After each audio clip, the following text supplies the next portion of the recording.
Assalamualaikum warahmatullahi wabarakatuh.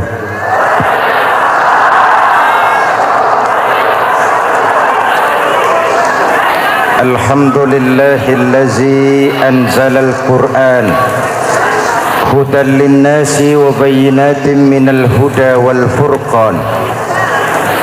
Wassalatu wassalamu ala asyrafil anam wa ala alihi wa ashabihil kiram, amma ba'du. Saudara-saudara hadirin yang saya hormati, yang berbahagia,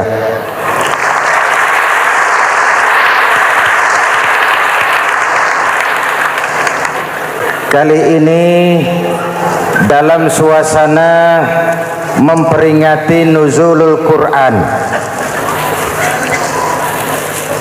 setiap penganut agama mempunyai kitab-kitab yang suci atau dianggap sebagai suci. Semua agama. Orang Nasrani punya kitab Injil, orang Yahudi punya kitab Taurat, orang Hindu punya kitab Weda, orang Buddha punya kitab Tripitaka, pengikut Konghucu punya kitab Tao Te Ching, orang Majusi pengikut Zoroaster punya kitab Zen Avesta, orang kebatinan punya kitab Serat Centani, Hidayat Jati atau Darmo Gandul. Kita umat Islam oleh Allah diberikan Al-Quran yang kita yakini sebagai kitab suci. Kunon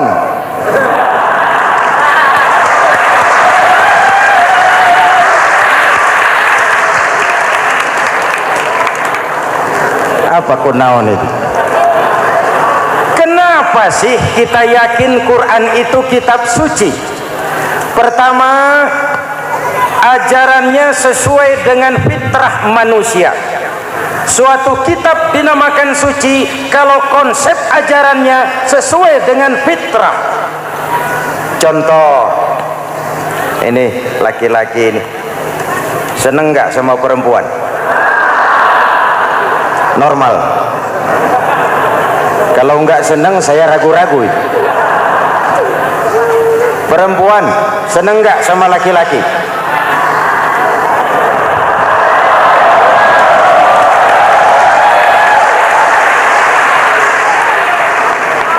Ini fitrah.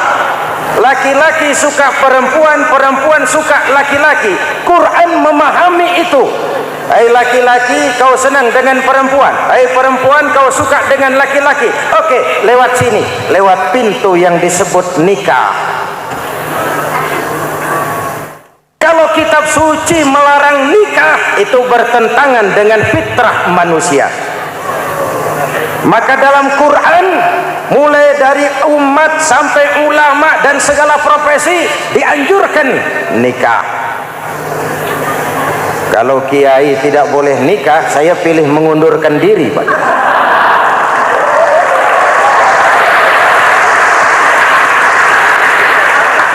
Itu bertentangan dengan fitrah.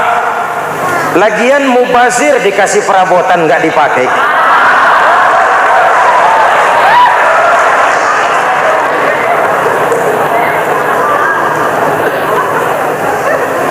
Fitrah. Contoh lagi, manusia perlu makan. Kalau ada kitab suci menyuruh puasa terus dari pagi sampai sore sampai malam sampai pagi lagi, eta teh kitab gelo.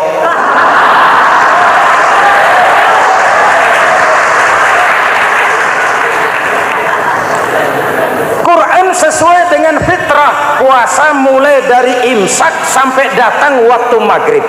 puasa ngebleng dari pagi sampai sore sampai malam merusak kesehatan. Malam berpuasa boleh bergaul dengan istri. Kenapa? Fitrah. Kalau siang tidak boleh, malam tidak boleh, sebulan penuh panas kepala.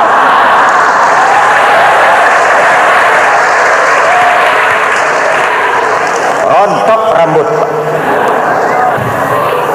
Hadirin yang saya hormati, itu yang pertama. Yang kedua, kita yakini Quran sebagai kitab suci karena isinya tidak saling bertentangan, konsekuen, konsisten. Kalau ada satu kitab, di satu ayat mengajarkan Tuhan Esa, di lain ayat mengajarkan tiga, liar itu mah. Bagaimana kitab suci isinya paradoks? Bagaimana kitab suci isinya saling bertentangan? Di ayat manapun sekali Quran berkata Allah itu Esa, selamanya Esa. Isinya tidak saling bertentangan. Lalu yang ketiga, kita yakini Quran kitab suci karena dia bersih dari intervensi manusiawi. Sejak turunnya Al-Quran menantang, jikalau kamu ragu terhadap Quran yang kami turunkan kepada hamba kami Muhammad, kamu anggap itu cuma bikinan Muhammad. Kalau Muhammad bisa, kamu tentu bisa. Baik, bikin satu surah semacam Al-Quran. 14 abad yang lalu tantangan ini turun dan sampai malam ini belum terjawabkan. Pak, barangkali tidak ada yang mau coba. Banyak. Antara lain Musailamah Al-Kazzab, dia mencoba membuat menandingi Al-Quran. Dia buat satu surah namanya surah Al-Fil. Bunyinya begini, bikinan Musailamah. Al-Fil wa mal-fil wa ma adraka mal-fil lahu khurtumun tawil wa lahu zail. Sudah berbentuk syair. Isinya apa? Al-Fil, gajah. Wa mal-fil, apakah gajah itu? Wa ma adraka mal-fil, tahukah kamu apa itu gajah? Lahu khurtumun tawil, dia punya belalai panjang. Wa lahu zail, dan dia punya ekor. Enggak usah turun ayat begituan, orang tahu.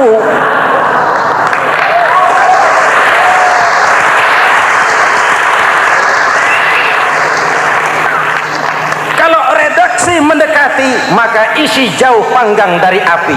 Kitab suci bersih dari campur tangan manusiawi. Maka Al-Quran, ke bahasa apapun dia diterjemahkan, naskah aslinya tetap ikut. Dia boleh diterjemahkan ke bahasa Sunda, bahasa Jawa, bahasa Padang, bahasa Inggris, bahasa Jerman, bahasa Belanda, naskah aslinya tetap ada. Kenapa? Bahasa ke bahasa perbedaannya sering frontal. Kalau dari gelas menjadi gelas, eta mah caket. Dari lamp menjadi lampu, itu masih serumpun. Tapi cokot Sunda dengan cokot Jawa, itu jauh bedanya. Atos Sunda dengan atos Jawa, itu jauh. Ulama Sunda sama ulama Jawa nggak pernah akur kalimat atos ini.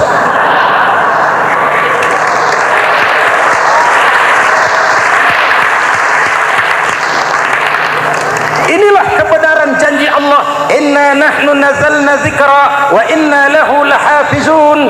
Kami yang turunkan Al-Quran, kami yang akan menjaganya. Ribuan orang hafal Al-Quran. Lalu apa pesan-pesan misi utama Al-Quran? Pertama, menegakkan tauhid. Ini yang lebih dahulu, membentuk kualitas sumber daya manusia dengan menanamkan nilai-nilai keimanan, membebaskan dari ketergantungan kepada benda. Ya ayyuhan nasu ubudu rabbakumul ladzi khalaqakum. Hai manusia, Tuhanmu yang perlu kau sembah hanyalah Tuhan yang telah menciptakan kamu. Jangan menyembah Tuhan yang tidak pernah menciptakan kamu. Mengapa kau menyembah harta padahal dirimu lebih berharga dari harta? Kenapa kau menyembah pangkat dan jabatan, padahal dirimu lebih berharga dari pangkat dan jabatan?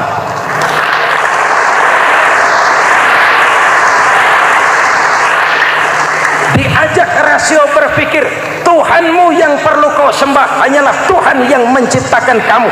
Dan Tuhan yang menciptakan kamu itu Tuhan yang lam yalid walam yulad, yang laisa kamislihi syai'un, dan itulah Allah Subhanahu wa ta'ala. Ayo orang teh, ayeuna teh boleh pakai teh, ayeuna teh kita teh kalau kepada syirik jali, syirik yang terang-terangan, insya Allah tidak. Nyata-nyata menyembah berhala, tidak. Nyata-nyata menyembah pohon, tidak. Nyata-nyata berkeyakinan Tuhan lebih dari satu, tidak.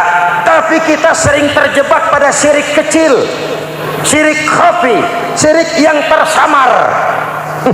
Saya sejak pakai cincin ini, jangankan anak gadis, nenek-nenek ngelihat saya cincin. Jangankan anak gadis, nenek-nenek lihat saya lemes cincin. Ini saya sejak ada perkutut di rumah ini dagang lancar perkutut. Ini Ramadan, bulan penempaan nilai-nilai keimanan. Misi utama Quran menegakkan tauhid, memerangi kemusyrikan, membebaskan manusia dari ketergantungan kepada benda. Dari situ kualitas sumber daya manusia dimulai. Saya sering mengungkapkan selama ini sistem pendidikan kita cuma mengisi otak, bukan membentuk watak. Otak diisi segala macam ilmu, tapi hati kosong, agama rapuh, akhirnya moral rendah. Muncul manusia-manusia yang pintar, cuma sayang tidak benar. Indonesia kita bangkrut, Indonesia kita terpuruk, Indonesia kita sakit sekarang ini kan ulahnya orang-orang yang pintar tapi tidak benar.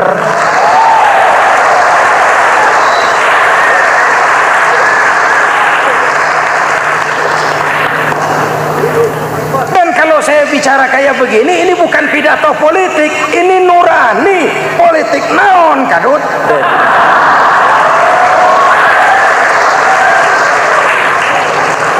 Ini nurani, ini tanggung jawab sebagai anak bangsa.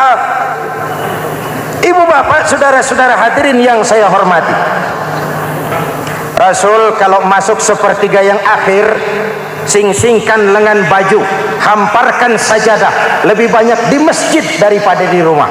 Itu Rasul. Maka sepertiga yang akhir masjid makin ramai. Lihat Masjidil Haram. Lain dengan kita. Sepertiga yang akhir masjid mulai mengalami kemajuan. Safnya makin maju.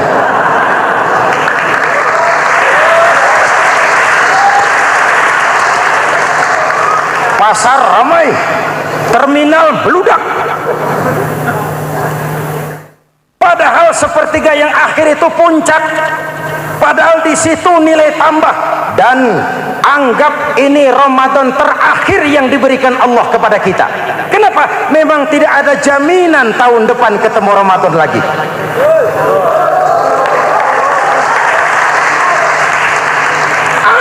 Ini Ramadan terakhir yang diberikan Allah kepada kita. Tidak ada jaminan tahun depan Ramadan akan ketemu lagi. Tidak ada jaminan. Manfaatkan peluang ini untuk melakukan pemutihan. Semua kita melakukan introspeksi. Tidak tahu kita Ramadan tahun depan nanti masih ketemu apa tidak. Sebagaimana kita tidak tahu kita masih hidup atau tidak. Hadirin yang saya hormati, misi kedua Al-Quran, persaudaraan, kebersamaan atas dasar keadilan dan kebenaran. Manusia bersuku-suku, ya. Manusia berbangsa-bangsa, memang itu diakui oleh Al-Quran. Inna khalaqnakum min dzakari wa untha wa ja'alnakum syu'uban wa qabaila. Kami ciptakan kamu dari laki-laki dan perempuan. Kami jadikan kamu bersuku-suku dan berbangsa-bangsa. Apa tujuannya? Agar kamu saling mengenal satu dengan yang lain. Persaudaraan, kebersamaan atas dasar keadilan dan kebenaran, yang terlepas dari ras. Dari manapun orang datang, apapun warna kulitnya, dari suku apapun ia dilahirkan, kalau akidahnya sama, itu kan saudara kita.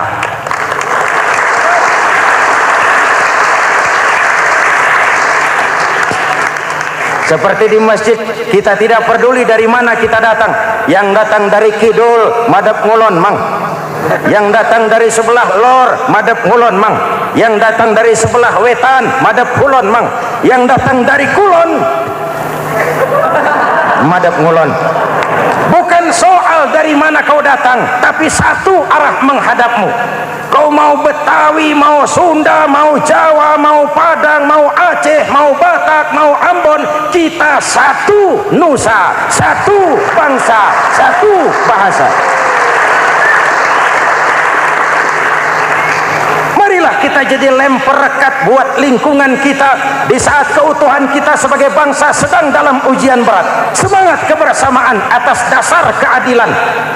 Tidak ada mayoritas menekan minoritas. Umat Islam itu kalau besar, dia mampu melindungi yang kecil. Kalau kecil, dia bisa menjaga diri. Tiap solat Jumat khatib berpesan pada akhir khutbah kedua, innallaha ya'muru bil adli wal ihsan, innallaha ya'muru bil adli wal ihsan. Allah memerintahkan kamu menegakkan keadilan dengan argumen, bukan dengan sentimen. Mengajak, bukan mengejek. Merangkul, tidak untuk tujuan memukul. Kalau sebagai bangsa kita utuh, kompak dan bersatu, saya yakin kita akan bisa mengatasi kesulitan-kesulitan sekarang ini.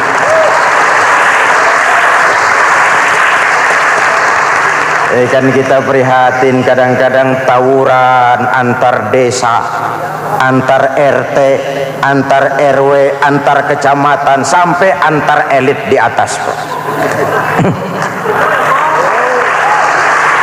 Makanya saya ulang lagi pesan ini, kalau elit di atas tawuran, jadilah penonton yang baik. Saudara-saudara kaum muslimin yang saya cintai, kita prihatin, kita seakan tercabut dari akar budaya kita sebagai bangsa. Kenapa kita yang berfalsafahkan Pancasila, kenapa kita yang berketuhanan yang Maha Esa tiba-tiba jadi beringas dan brutal? Ada maling ayam ketangkap, disiram bensin, dibakar hidup-hidup. Kok kita bisa begitu? Street justice, pengadilan jalanan mulai tegak. Iyalah kita tidak puas dengan kerja aparat kita, tapi jangan main hakim sendiri. Ini negara, bukan hutan.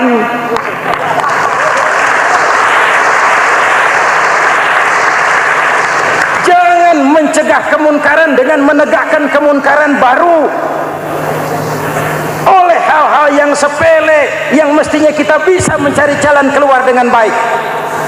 Ayo luruskan saf, rapatkan barisan, satukan langkah, tautkan hati.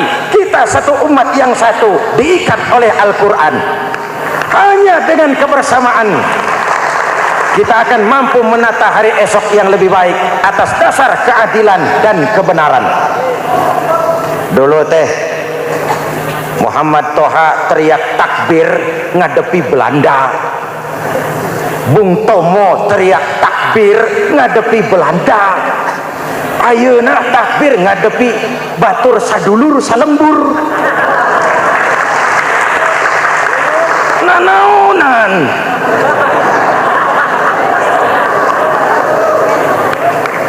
Bung Tomo teriak takbir, Muhammad Toha teriak takbir, yang dihadapi jelas penjajah Belanda. Kita ngadepi saudara sendiri, Allahu Akbar, yang sana teriak Allahu Akbar, setan tepuk tangan di tengah.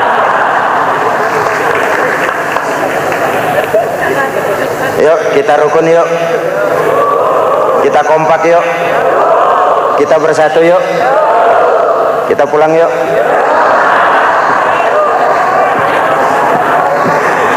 Ini misi kedua. Misi yang ketiga, Al-Quran membebaskan manusia dari gaya hidup sekuler. Quran mengingatkan, awas bung, ada hidup sesudah mati, ada akhirat sesudah dunia. Lebih untung orang yang percaya akhirat daripada yang tidak. Paling tidak hidupnya normatif. Contoh, saudara yakin akhirat ada, lalu saudara hidup baik-baik, menjauhi yang munkar, meninggalkan yang haram, saudara sujud, puasa, jihad, lalu saudara mati. Setelah mati ternyata akhirat tidak ada. Tidak ada ruginya. Paling kurang kita sudah dicatat sebagai orang baik.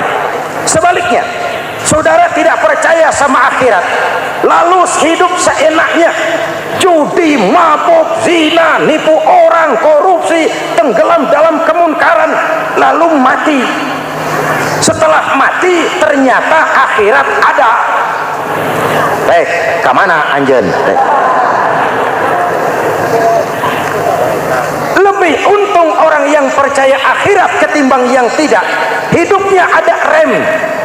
Iya pak, saya kepengen banyak uang, tapi kalau main judi nanti di akhirat bagaimana? Iya, saya kepengen jadi orang kaya, tapi kalau korupsi, nipu orang, buka peternakan tuyul, nanti di akhirat bagaimana? Gaya hidup yang berkeseimbangan. Ada hidup sesudah mati dan ada akhirat sesudah dunia. Yang keempat, Quran membebaskan manusia dari belenggu kebodohan. Quran ayat yang pertama turun sudah berkata, Iqra, baca, kamu jangan jadi bodoh. Kebodohan menimbulkan kemiskinan, kemiskinan mendekatkan kepada kekufuran. Yang kelima, ini kado buat ibu-ibu, Quran mengangkat harkat, derajat dan martabat kaum wanita. Sebelum Quran turun, sebelum Islam datang, nasib wanita sangat menyedihkan. Dilahirkan hanya untuk melahirkan. Kalaupun berperan, peranannya tidak lebih segitiga. Dapur, sumur, kasur. Kasur, sumur, dapur. Dapur, sumur, kasur. Wanita dilecehkan, sekadar alat pemuas nafsu. Datang Islam, Rasul terenyuh, An-nisa imadul bilad. Wanita adalah tiangnya negara. Jikalau baik wanita, baik negara. Jikalau rusak wanita, hancur negara. Karena wanita, negara jaya. Betul? Karena wanita, negara hancur. Betul? Maka wanita adalah bidadari yang kadang-kadang setan. Kadang-kadang.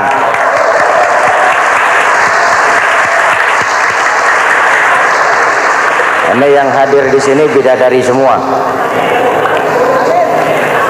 Ibu bapak, saudara-saudara hadirin yang saya hormati.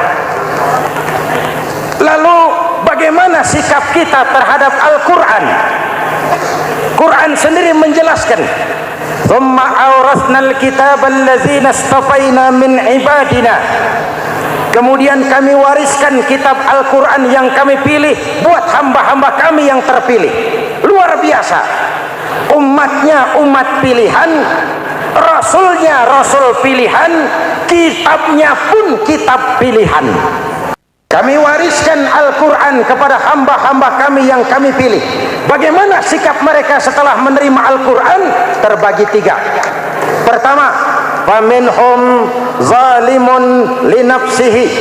Di antara mereka ada yang setelah menerima Al-Quran lalu zalim kepada dirinya sendiri.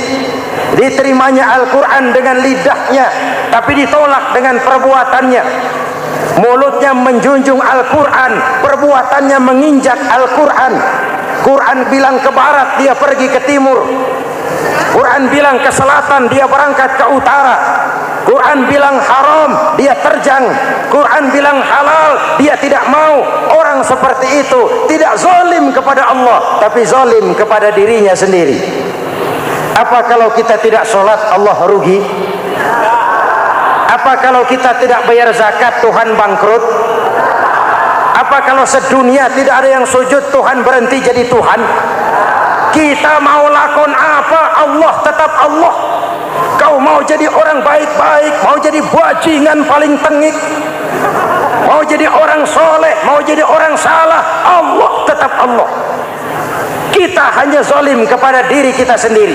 Ini kelompok pertama, menerima Quran dengan ucapannya tapi menolak dalam perbuatannya. Mudah-mudahan kita yang termasuk golongan ini. Amin.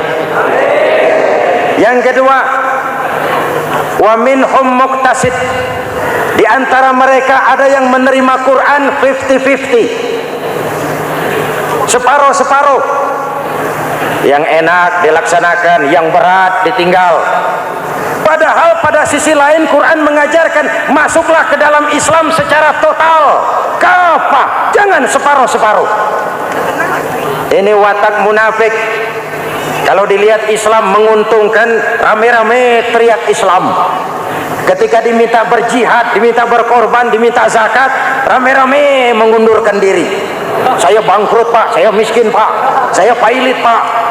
Mental itu dalam awal-awal Baqarah dijelaskan. Kullama adha'a lahum masyaw fihi wa idza adlama 'alaihim qamu. Kalau terang mereka berangkat, kalau gelap mereka mandek. Itu ciri orang munafik beragama. Kalau Islam menguntungkan, rame-rame teriak Islam. Ketika diminta berjihad, berkorban, berjuang, rame-rame mengundurkan diri. Muqtasid. Golongan yang ketiga, ini yang ideal. Wa minhum sabiqum bil khairati biiznillah. Di antara mereka ada yang setelah menerima Al-Quran lalu berlomba-lomba mengamalkannya, berlomba-lomba melaksanakannya. Jangan sampai yang baca Quran dengan suara merdu dapat piala, yang mengamalkan Quran dengan konsekuen dapat penjara.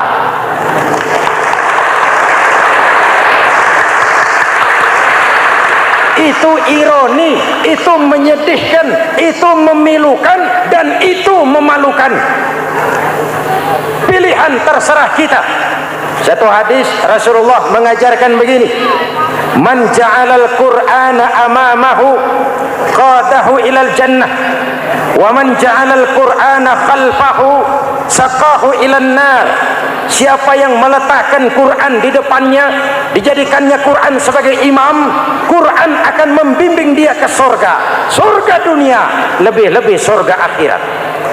Sebaliknya, siapa yang meletakkan Quran di belakang, dibelakanginya ajaran Quran, Quran akan mendorong dia ke neraka, neraka dunia, lebih-lebih neraka akhirat.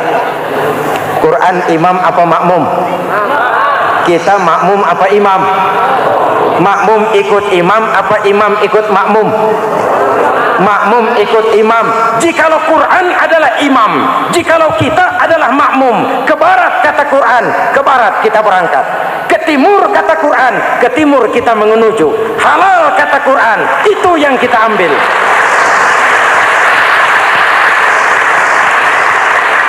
Mari kita jadikan Ramadan sebagai bulan di mana sedikit demi sedikit kita berupaya kembali menjadi generasi yang Qurani. Rasulullah pernah ditanya, kalau Tuhan wafat ya Rasul, kemana kami minta nasihat? Aku tinggalkan kamu dua nasihat, satu yang diam saja, satu yang bisa bicara. Yang bisa bicara apa ya Rasul? Al-Quran. Minta nasihat Quran. Yang diam saja apa ya Rasul? Maut. Dalam hidup ada dua nasihat. Nasihat yang bisa bicara, Al-Quran. Nasihat yang diam saja, maut. Mau dagang, minta nasihat Quran. Mau bertetangga, minta nasihat Quran. Itu nasihat. Nasihat yang kedua, diam saja, tahu-tahu datang maut. Makanya anggap ini Ramadan terakhir yang diberikan Allah kepada kita, karena tahun depan tidak ada jaminan kita bertemu Ramadan. Manfaatkan 10 yang akhir untuk meningkatkan nilai ibadah kita kepada Allah Subhanahu wa taala. Hadirin, kita sudah mendekati akhir, saya akan baca doa. Mari kita Fatihah.